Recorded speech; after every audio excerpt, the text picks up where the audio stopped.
Hello बच्चों, स्वागत है हमारे इस YouTube के चैनल पे। बच्चों, आज की क्लास में हम लोग क्लास 12th के पृष्ठ रसायन चैप्टर के अगले टॉपिक के बारे में बात करने वाले हैं। आज का जो हम लोगों का टॉपिक है उत्प्रेरण के सिद्धांत। उत्प्रेरण के सिद्धांत, ठीक ना। उत्प्रेरण के सिद्धांत की अगर हम लोग बात करें बच्चों, तो उत्प्रेरण के दो सिद्धांतों के बारे में हम लोगों को चर्चा करना है। पहला हम लोग बात करेंगे माध्यमिक यौगिक सिद्धांत और दूसरा होता है विषमांगी उत्प्रेरण का अधिशोषण सिद्धांत। विषमांगी उत्प्रेरण का अधिशोषण सिद्धांत, ठीक ना। पहला हम लोग बात करेंगे क्या, माध्यमिक यौगिक सिद्धांत और दूसरा विषमांगी उत्प्रेरण का अधिशोषण सिद्धांत, जिसको आधुनिक सिद्धांत भी कहा जाता है, ठीक ना। तो उसको हम लोग एक एक करके देखते हैं। देखिए, पहला जो है माध्यमिक यौगिक सिद्धांत।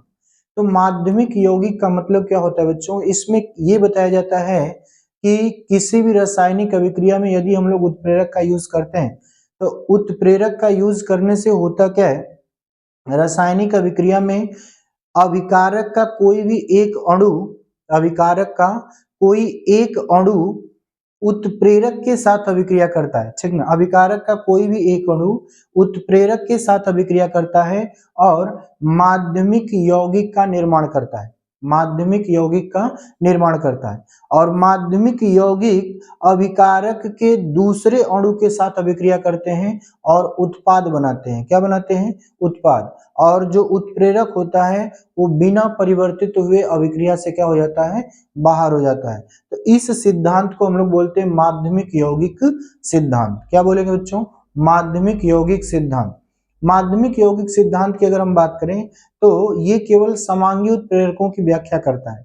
समांगी उत्प्रेरकों की व्याख्या करता है। जैसे देखते हैं हम लोग, देखिएगा, देखिए उत्प्रेरण के सिद्धांत में हम लोग पहले सिद्धांत की बात कर रहे हैं, माध्यमिक यौगिक सिद्धांत, इंटरमीडिएट कंपाउंड थ्योरी।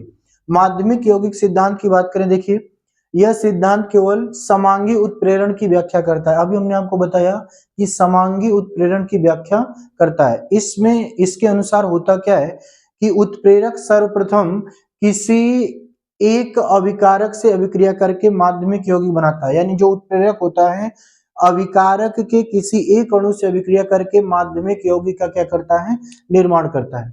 तथा माध्यमिक यौगिक यानी जो माध्यमिक यौगिक बना है उसकी बात कर रहा है। माध्यमिक यौगिक दूसरे अभिकारक से अभिक्रिया करके उत्पाद का निर्माण करता है। यानी जो माध्यमिक यौगिक है वो दूसरे जो बचे हुए अभिकारक के अणु हैं उनसे अभिक्रिया करके क्या बनाता है, उत्पाद बनाता है, ठीक ना।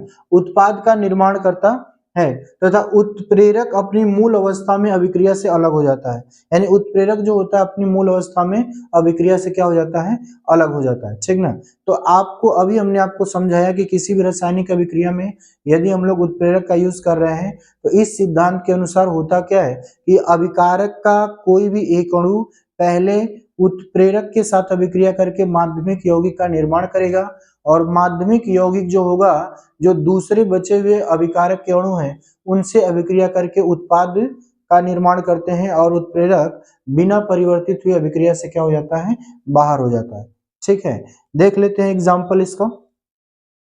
देखिए, अगर हमारे पास एक अभिक्रिया है जिसमें ए और बी आपस में मिलके ए बी का निर्माण कर रहे हैं, मतलब ए और बी दो पदार्थ हैं और ये उत्पाद ए बी बना रहे हैं। अभिकारक में दो पदार्थ ए और बी हैं और ये उत्पाद क्या बना रहे हैं, ए बी, और इसमें उत्प्रेरक यूज किया गया है सी, है ना। उत्प्रेरक क्या है, सी है। देखो ए और बी सी उत्प्रेरक की उपस्थिति में ए बी का निर्माण कर रहे हैं। तो ये रिएक्शन हुआ कैसे होगा, ए और बी में से कोई भी एक अभिकारक उत्प्रेरक के साथ अभिक्रिया करता है इस सिद्धांत के अनुसार। जैसे मान लिया हमने कि जो बी है ये सी से अभिक्रिया करेगा तो बी सी बनेगा।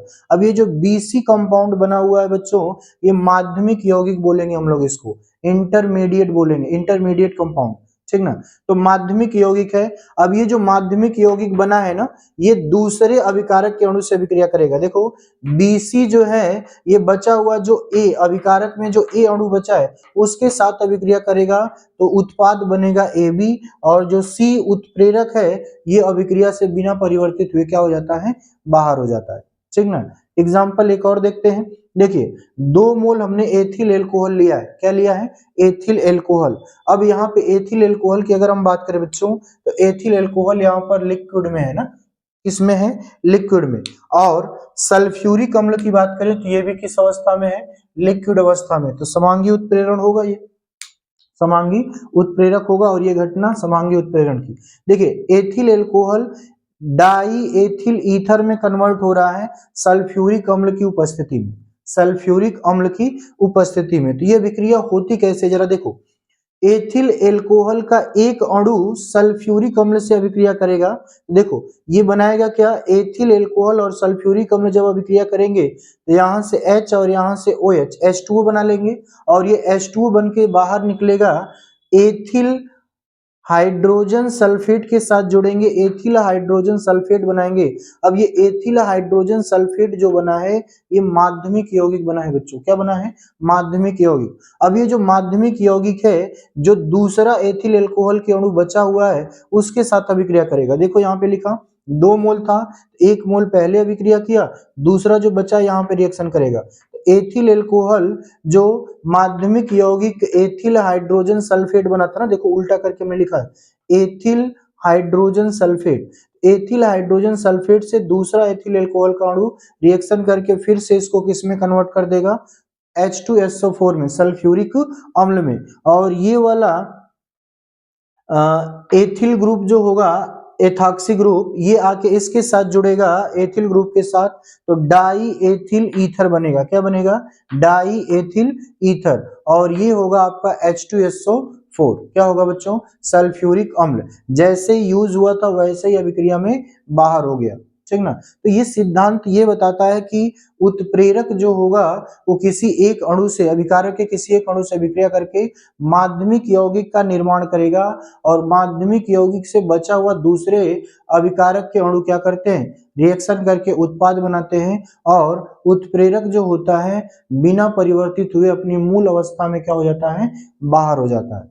ठीक है बच्चों, तो ये आप लोगों ने देखा माध्यमिक यौगिक सिद्धांत, ठीक ना। अब हम लोग बात कर लेते हैं इसके सीमाओं की। तो माध्यमिक यौगिक सिद्धांत की सीमाएं क्या होती हैं, जरा देखिए, यह सिद्धांत केवल समांगी उत्प्रेरण की व्याख्या करता है, मतलब समांगी उत्प्रेरण की ही व्याख्या केवल कर पाता है, विषमांगी उत्प्रेरण की व्याख्या करने में असमर्थ है, ठीक ना। विषमांगी उत्प्रेरण की व्याख्या नहीं कर पाता, यानी कि जितने समांगी उत्प्रेरण वाले सिद्धांत या जितने समांगी उत्प्रेरण वाले यौगिक होंगे, ठीक ना, उनकी ये व्याख्या कर पाएगा, बाकी विषमांगी उत्प्रेरण की व्याख्या नहीं कर पाएगा। आगे हम लोग बात करेंगे बच्चों, यह सिद्धांत उत्प्रेरक वर्धक और उत्प्रेरक विष, ठीक ना, यह सिद्धांत उत्प्रेरक वर्धक और उत्प्रेरक विष की जो क्रियाविधि है उसको समझाने में असमर्थ है। यानी कि उत्प्रेरक वर्धक और उत्प्रेरक विष किस प्रकार से काम करते हैं, इस चीज को ये सिद्धांत स्पष्ट नहीं कर पाता है, इसको अच्छे से इसकी व्याख्या नहीं कर पाता है, ठीक ना। तो यही चीज लिखा गया है कि यह सिद्धांत उत्प्रेरक वर्धक और उत्प्रेरक विष की व्याख्या नहीं करता है, ठीक ना।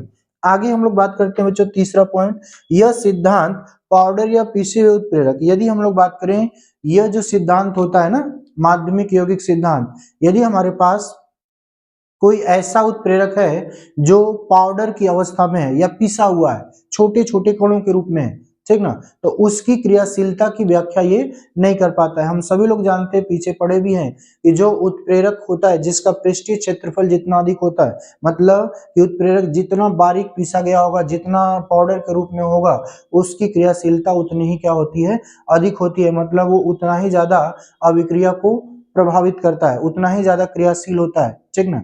लेकिन उसकी क्रियाशीलता को ये जो सिद्धांत है ये समझाने में असमर्थ है, मतलब उसकी व्याख्या नहीं कर पाता है, ठीक है। तो बच्चों ये हम लोगों ने देखा माध्यमिक यौगिक सिद्धांत। अब दूसरा वाला जो सिद्धांत है विषमांगी उत्प्रेरण का अधिशोषण सिद्धांत, इसको हम लोग अगले वीडियो में देखेंगे बच्चों। तब तक के लिए धन्यवाद।